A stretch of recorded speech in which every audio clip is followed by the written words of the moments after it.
LeadSquared is a cutting-edge CRM platform for enrollment management. With LeadSquared, you will deliver a seamless student experience, streamline admissions processes, lower costs, and increase retention. Schedule a demo at LeadSquared.com.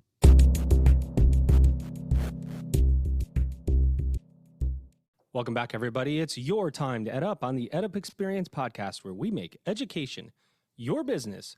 Dr. Joe Salustio here with you again on another episode of EdUp. We're at like 420 something as I record this. I have to say, I'm really excited today because my guest is part of a very specific fraternity within higher education, a growing fraternity of an important sector within higher education.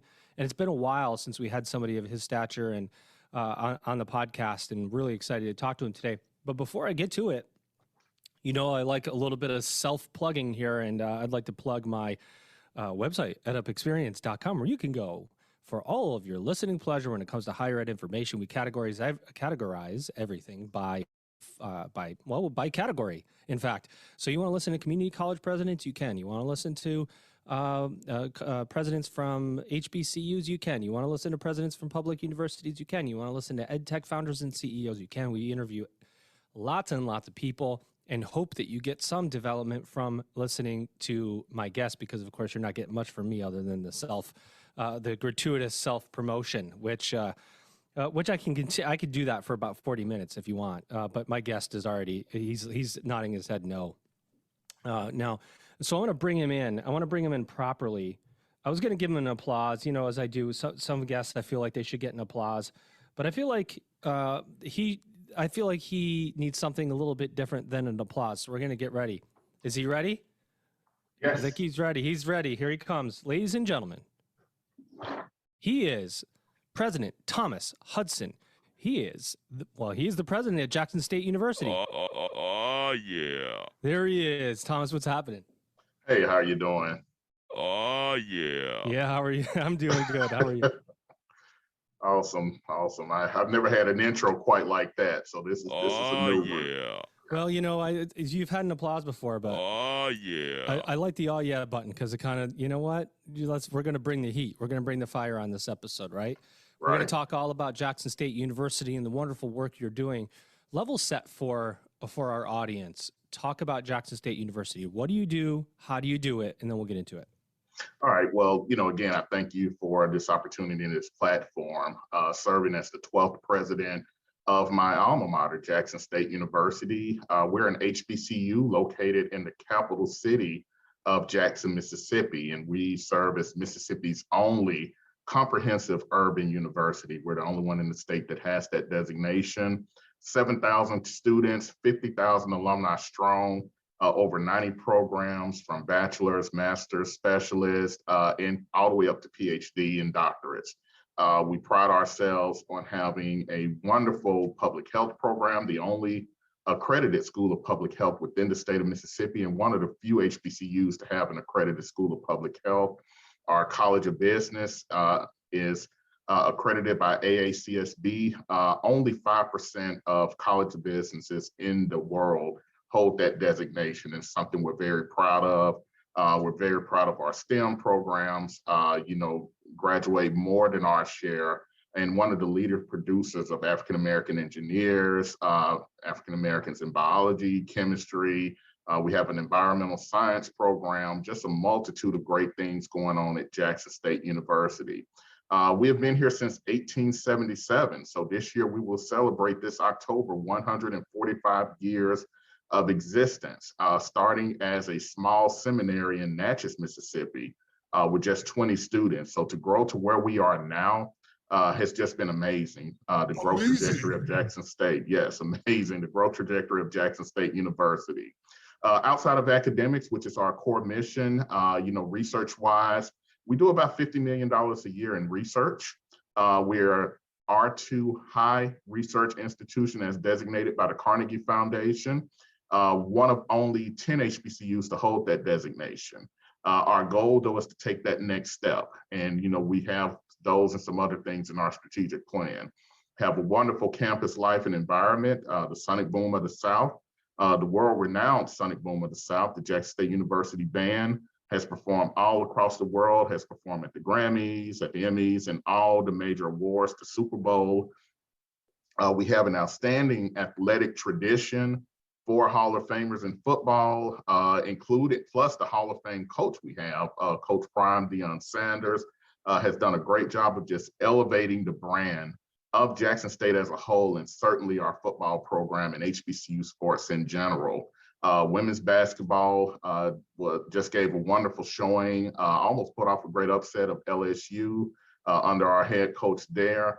Just a wonderful tradition of athletics, academics, campus life right here at Jackson State University. So that's my elevator speech of Jackson State. That's what I use to try to lure more students, even more talented students, more talented faculty to these grounds.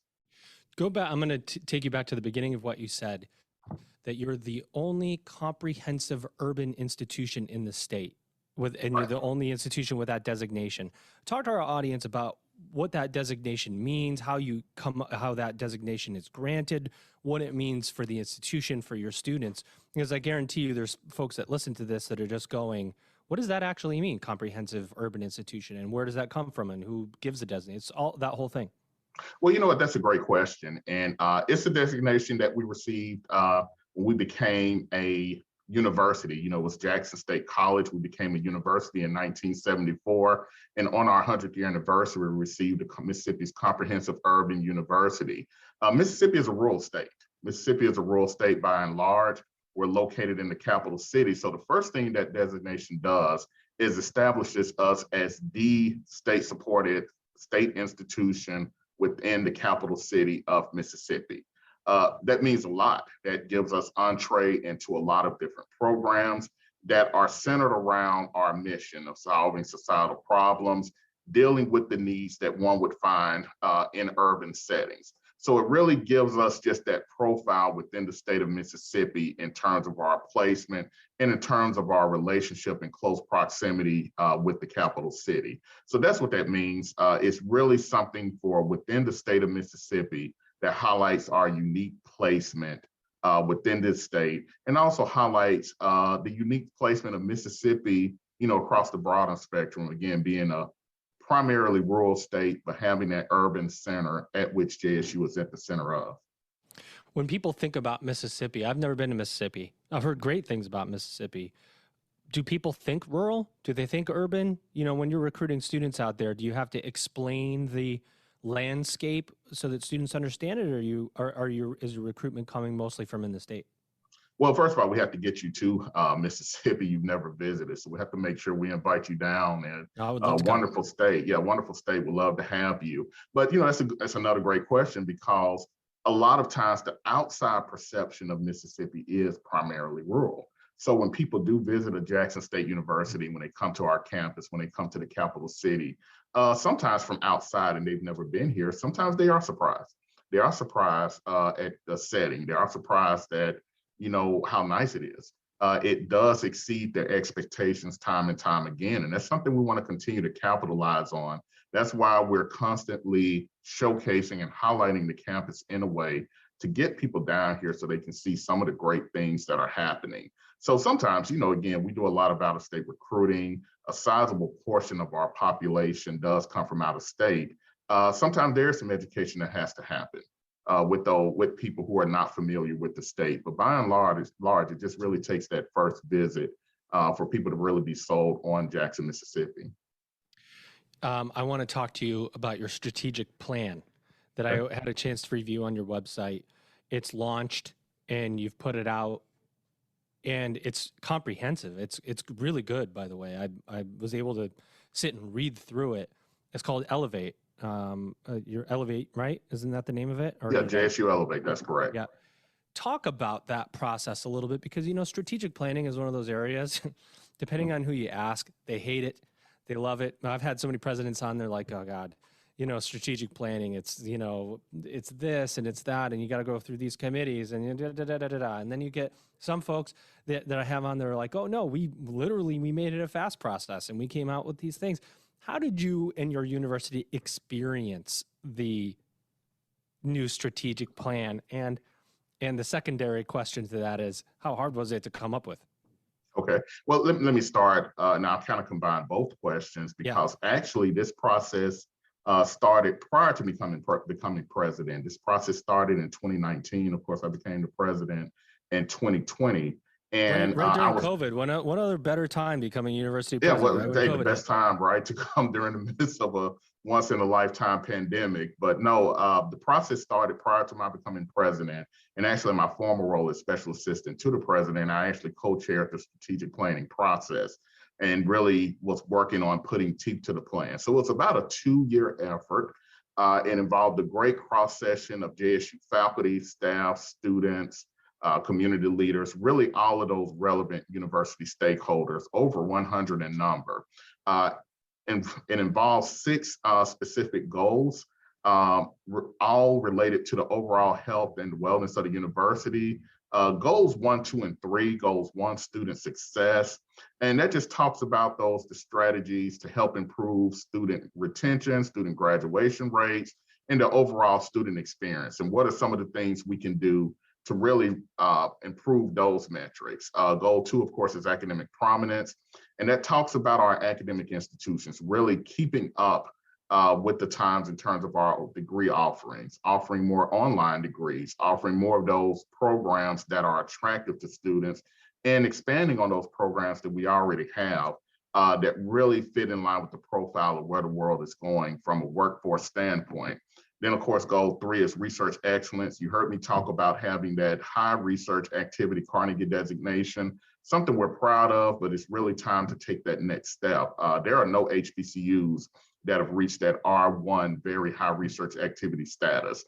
So we're looking to do that by, again, increasing our research capabilities, growing those strategic partnerships, and driving just that innovation and really using our research for what it's intended, in alignment with our mission, helping solve those societal problems, a lot of which are within our own footprint. Just going back to earlier when you talked about what does that urban designation mean, and I talked through how that works in terms of our placement. Our research efforts align with our placement as Mississippi's urban institution.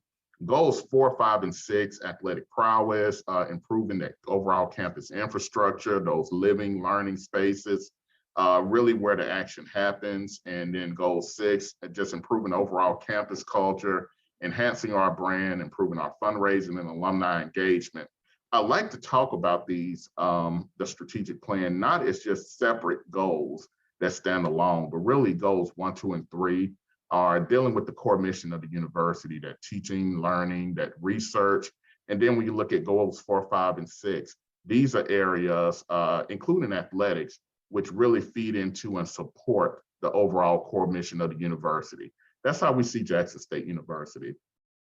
Wonderful institution, has top flight, has a top flight athletic program, has a wonderful, beautiful campus, great facilities. We have a wonderful culture, campus culture, a great JSU brand, great alumni. All of that is in service of our core mission, again, as a university that's involved in teaching, involved in learning, and involved in research. Fire. Love it. Talk to me a little bit about an HBCU. You know what? One of the funny, not funny because it's not funny, but one of the phenomenon we're dealing with is declining enrollment. Really, countrywide and even nationally. And I know that one of the very specific, if you look at the research, one of the very specific demos of students that are not returning due to the pandemic are Black men, not coming back to higher education as much as other demos that are coming back. Are you experiencing that, or is an HBCU for Black Americans more, I don't know what the right word is, more attractive to come back to because of the community, because of the infrastructure, because of the specific support that an HBCU offers? Talk a little bit about that and some of the challenges. Well, I'll say this, we haven't been immune to the challenges that you mentioned that are plaguing institutions nationwide, especially COVID, getting, it's been we're going into year 3, of being in this pandemic. And it really has had a lot of impact that's probably untold and underrated in terms of what students are going to. So a lot of that is driving that national decline in enrollment. And again, a lot of that enrollment is not just students starting colleges, but students not finishing, students leaving school, students entering the workforce, just all of those different things. And so for Jackson State University, we haven't been immune. Yes, we did see an enrollment increase. We did benefit not only from more first-time freshmen, we also benefited from a lot of non-traditional students, a lot of people in the workforce who are coming back to seek higher degrees, to seek those advanced degrees, your masters, your doctorates. And thankfully, we offer those programs that are attractive to those in that population. But you're right, we have to take those specific steps to look at our retention, look at our graduation rates. Thankfully, we were starting that work pre-pandemic, but it takes on even more importance right now. And, again, there are intentional efforts like all institutions that we have to take. How do we bring those students back? How do we, those students who were lost during the pandemic, who did, again, enter the workforce, who left school, how do we bring those students back? At Jackson State, we focused on our overall campus infrastructure, really improving our physical plan, improving the facilities, improving those living and learning spaces. We've also focused on affordability. We recognize that costs matters when it comes to students leaving school. So we've done things like we've held our tuition flat for the past couple of years throughout the pandemic.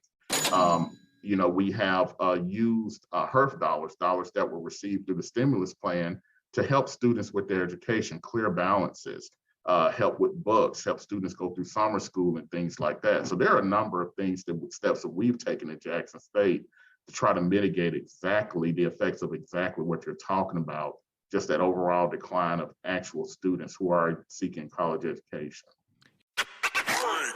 LeadSquared isn't only an enrollment CRM. It's a technology that will allow you to optimize your entire front-end student lifecycle by providing decision makers with real-time customizable dashboards. Forecasting, measuring, and optimizing for key activities will increase retention and revenue, and LeadSquared will lower technology costs simultaneously. Not only can LeadSquared align with existing admissions processes, but the technology will also help you innovate beyond what you thought was possible. The ability to access data on your phone will keep you connected, and when you add in the world-class customer service, LeadSquared transcends being a technology. It's an experience. Check them out at LeadSquared.com. I've had this thought. My mind, I sit and I think about these things. I don't know why. I don't know why I do, but maybe it's because of this podcast and the insights that I get from everyone. If you actually go back in time a couple of years ago and you look at the whole social unrest piece, George Floyd, and the focus on HBCUs that came out of the last couple of years during COVID, and there was a lot of money that went into HBCUs from donations and philanthropy. There was a resurgence go back 3 or 4 years and people were talking about HBCUs literally dying out. And then 2 years ago, it's like a resurgence that takes place, but it happens to be in the middle of, like you said, a once in a lifetime pandemic. What if you could have taken all of that momentum from if that was going into HBCUs and took it outside of the pandemic and put it now or a year from now? It's almost like that momentum to put focus on HBCUs and the reason for existence and how they contribute to society and to Black Americans was offsetting the decline, the problems that the enrollment that the pandemic caused. And if you actually pulled that apart and you put that, if we just did it over again and put the same focus on our HBCUs now that the pandemic is hopefully coming to an end, I'm knocking on wood, what would that do? You know what I mean? Am I crazy to think that way? What do you think? Not at all. You have to look at two things: sustainability and elevation. Sustainability. A lot of what you're seeing now is really on the universities. It's on the Jackson State University. It's on the HBCUs. It's really on any college and university to turn the momentum you're seeing that you talked about, to turn some of those, the increase in philanthropic efforts, the increase in attention, turn that into things that are sustainable. So what is sustainable? Increasing your endowment size so you can offer more scholarships, so you can offer more endowed professorships, all of those different things to help you build your capacity. Working on your campus infrastructure, those, again, those teaching though and learning spaces, those places where students live. How can you use a lot of the momentum that's happening now to improve your overall campus infrastructure? And then just your overall business practices, your bottom line, your cash reserves. How can you use a lot of what's happening now to build your cash reserves, to build your financial profile, so the university, the activities you see now become sustainable? And finally, and also you have to look at elevation. How do you take where you are now and elevate from there? How do you look at where things are now and say, you know what, this is not the high, this is the baseline. This is where we should have been all along. Now we need to elevate to a higher level, to another space. You hear us talk about that, and you hear myself talk about that when it comes to research. How do we use what we're seeing now as the baseline and use it to really get more, establish more of those partnerships, people who are calling us now who weren't before? Okay, how do we establish longer term partnerships? So you're right, when we're 3 years out, 5 years out, those things that were put into place are still in existence. So that's what I mean in terms of sustainability, making sure what's in place can stay in place and will continue to serve our needs. And then elevation. How do we look at today as the baseline and determine what are the next steps and how do we grow from here? So you don't have this once in a lifetime conversation. It's a constant conversation of how relevant HBCUs are and how we need HBCUs in order for this society to grow. So well said. I love that. And, as I think about sustainability, we like to talk about sustainability here a lot at the EdUp Experience. And one of the things that we do is we like to play a little game in the middle of our episodes. Thomas, are you game to play a game today? I am. Let's go Here we go. This is Higher Ed Word Association with your contestant today, Thomas Hudson. In fact, I know he's going to get every answer right because there's no way to get an answer wrong here. There's also no money involved, Thomas. I hate to tell you. We have no money here at the EdUp Experience. Here's what I do. I give you a word or phrase, and related to higher education, you give me the first set of thoughts that come to your mind. Take it in any direction you want, elaborate in any direction that you want. All right? Sure. Here we go. Your first word is classroom. First thing I think about with classroom, is reimagining, meaning what does a classroom, what did it look like when I was in school 20 plus years ago, what it looks like now, and how will the classroom look in the future? We're seeing more and more the role that technology plays in the classroom. It's no longer the desk and the blackboard. It's no longer even the desk and the white screen or the desk and the Mondo pad. It's increasingly becoming more of a 360 experience where students can access learning either inside the traditional classroom within the four walls of an academic institution, or they can do it from the comfort of their own home. They can do it from their workspace, but they can do so and still get that 360 experience. One of the things that we found during the pandemic, as we talk about, and there was a prediction that, okay, the pandemic will accelerate this shift to online. But what we're finding is the opposite. Students still want that classroom feel, but they want so in a way that works with their lifestyles and work with the way things are going now. So again, when I think about classrooms, really reimagining what does the next decade, the next step, if you will, what does that look like and what the classrooms look like in the future? And I really think this kind of 360 process that is holistic and allows you to access it either inside or outside the four walls of an institution. It's really where things are going, and it's going to be up to the colleges and universities to adapt to that. I love it. Okay, ready? Your second word. It's kind of like a pressure situation, but you're too good to feel pressure. Your next word is student service. I said words. Your next words are student and service. Student services. So that's, again, those are those elements of the student experience that involve not just student activities, but also the holistic nature of what colleges and universities provide. It's been said and statistics show that students spend about 80% of their time in college outside of the classroom. Student services, student activities encompass what happens in that 80% of the time. A lot of that is inclusive of, again, how much time are they spending in financial aid offices? How much time are they spending in the dining halls? How much time are they spending with their advisors? What is it? What is happening outside the classroom, and how does that impact student learning and retention? We have ways to go in terms of figuring that out. student wellness, student health. All of those things are wrapped up into overall student services. So again, how are we really servicing the student so that 80% of the time they're outside the classroom does not negatively impact that 20% that they're in the classroom, does negatively impact in retention, graduation, and persistence. Well said. Okay, this one's going to be interesting. By the way, I pulled these from a bank of words that I have. They come out completely random for every guest. Your next word is committee. Oh man, that's the most higher ed word ever, right? It is. It's committees. But you know what? Committees can be effective if properly managed. And what do I mean by that? Committee, the whole purpose of the committee is to try to get not only buy-in, but consistent input from a wide group of stakeholders. So they can be a powerful tool when a university is trying to move in a different direction, when the university is trying to innovate and elevate as an institution. How can we bring others into the process? You heard me describe the strategic planning process and how we had over 100 university stakeholders of all stripes involved. That was done through a committee system, right? That was done through a system in which you pulled a number of people together, get their input, get their buy-in in order to come out with what was a great product. That's the best case scenario of what we try to do with committees in higher ed. Sometimes the worst case scenario, of course, is, you don't want a committee to be where great ideas go to die. So again, you have to manage it, you need it, but it can be a powerful tool within higher education. Okay, last one, here we go. ROI. Oh yes, return on investment. And, I think you're seeing a lot more of those terms based on who's in higher ed and who's leading these institutions.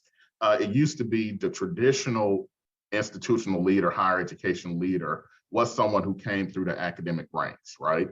And you still see a lot of that, and that's necessary, but increasingly you're seeing people coming from business, and you're seeing higher ed being run increasingly as a business. So what leaders are now asking themselves is, when you present us with an idea, what's going to be the return on investment with that idea? You see a lot of that in terms of college athletics.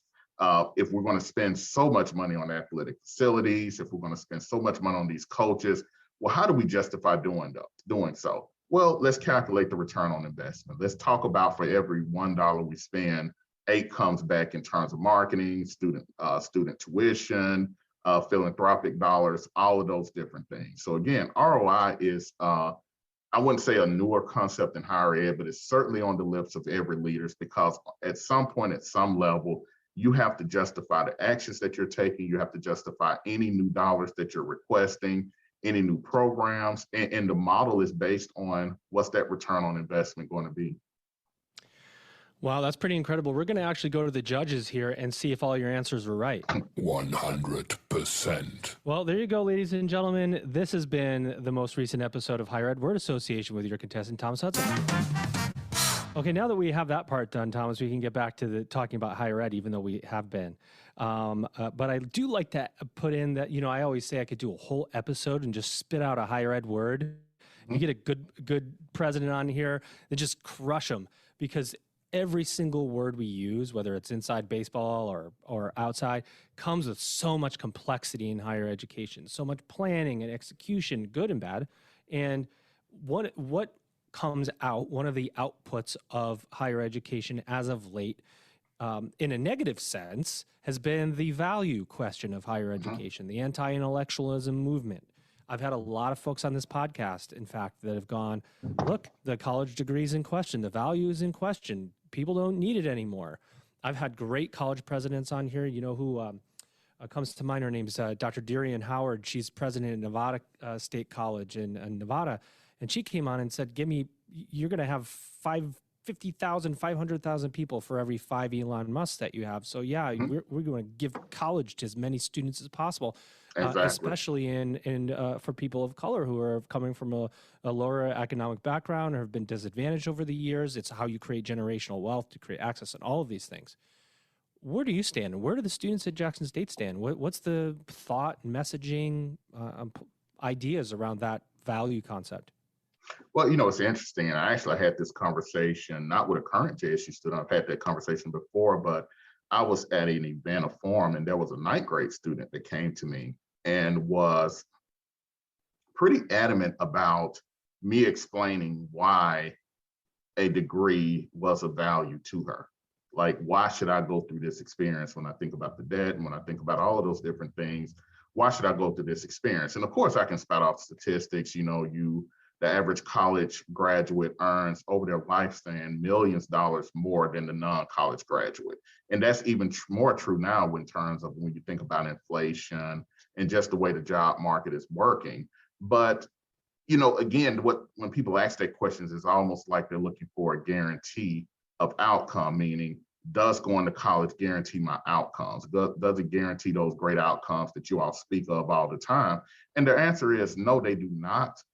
But what they do is hedge against the most negative outcome possible. What do I mean by that? You can compare it to, the COVID vaccine. Will the vaccine keep you from getting COVID? No. But will it more likely than not keep you from the worst consequences of COVID? Absolutely. A college degree will help mitigate the risk and more likely than not keep you from the worst consequences of life, being out there in the workforce. There's not a person out there who didn't go to college who won't say or who hasn't been bypassed by someone who did. And those are the risks you take when you don't pursue that college degree. So again, in terms of return on investment, you can look at statistics, you can talk anecdotally about various experiences, but the fact of the matter is, with the way society is headed, it's becoming more and more advanced, technologically advanced, it's becoming more and more virtual, and it's really becoming more and more about what you know and what you can do. The college degree is your best hedge against those potentially negative outcomes as it relates to competing in those spaces. One of my previous colleagues said that it's better to have it and not need it than need it and not have it. And then somebody else around me said, well, that's a pretty expensive way to think about it. And I thought to myself, but really, is it? Because you're talking about a lifetime, right? You're talking about a lifetime of job changes. And, I think, what is the stat now that people change jobs up to 7 times? And, previous generations, they might change jobs 1 time or 2 times. And so that is really hedging against the future. It's actually pretty funny because I always wonder, do people who've graduated from college who are questioning the value of that, tell their kids not to go? I always wonder that. Are they the ones that go, you know what, don't go to college? Can you look your kid in the face and say, you know what, college is not for you? It just would feel really weird to say that. And it's just one of these phenomenons that I don't fully understand it. Maybe it's the cost and inflation and all these things, but in the end, it's not about short-term gain. It's about a long-term gain, right? Right. It's about, people will use their negative experiences to inform what may or may not happen to you. So, if I'm a parent, if I'm a relative, if I'm a friend, and I might have had a negative college experience, maybe that's what I'm imparting onto you more so than what the statistics say and what the reality says, which is, again, you're far more better off with a college degree or even an advanced degree than not. So I can understand it. I've actually seen it happen. I've seen that play out in real time. But you have to take a step back and really look at what it is you're trying to do. What are your goals? What are your career goals? And can you do that without a college degree? I think you will be hard pressed if you did a top 10 or a top 100 even. You'll be hard pressed to find more than a few that didn't involve some level of advanced learning. And again, it could be a college degree. It may be some certification that requires you to take college level type courses, right? In order to access that. But you're going to be hard pressed to find those careers, those high demand careers that are out there in STEM and in healthcare. Very hard pressed to find opportunities in those fields that doesn't require a college degree. So right. Well, we like to ask our guests the same couple of questions as we close out our episodes. I'm going to give them to you now. Number 1, what did we not say about you, about Jackson State, about HBCUs, anything that you want to say, website, events, whatever? Take a couple of minutes and do your own gratuitous plugging, Thomas, if you would. And then secondly, what do you see as the future of higher education? Well, I'm going to start with the second question, then I'll go with my shameless plug because they're somewhat related. When you think about education, from the beginning, Jackson State will be 145 years old this October. from the beginning, education, we were founded to teach freed slaves, newly freed slaves. It was about how do they advance and elevate in this changing world. As much as we think the world is changing under our time, right? It's like, oh my goodness, so all these things are happening. Imagine what it must have felt like in 1877, the changing world. By the way, the name of your strategic plan, coming back, you keep using the word elevate, so I keep using the word elevate. Look, that's a next game. We're going to play a drinking game on how many times you hear me say elevate, right?